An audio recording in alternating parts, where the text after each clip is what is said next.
Sudarlun, hujan es disertai angin puting beliung melanda Kabupaten Bener Meriah Selasa 30 Juni 2020 sekira pukul 15.30 waktu Indonesia Barat yang mengakibatkan 6 unit rumah warga rusak.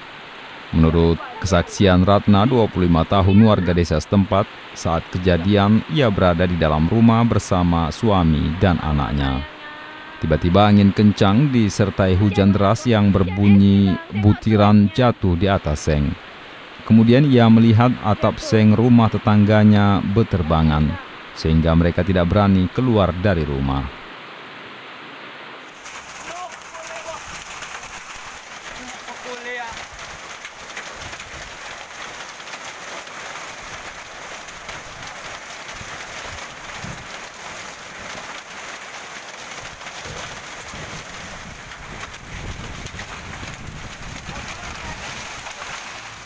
Rumah yang rusak akibat angin puting beliung itu berada di 3 kampung kecamatan Wih Pesam.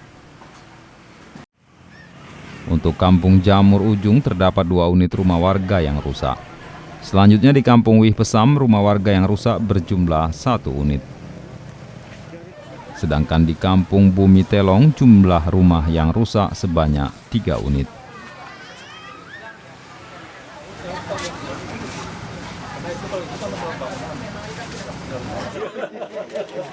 Dari Redelong, Budi Fatria, Serambion TV.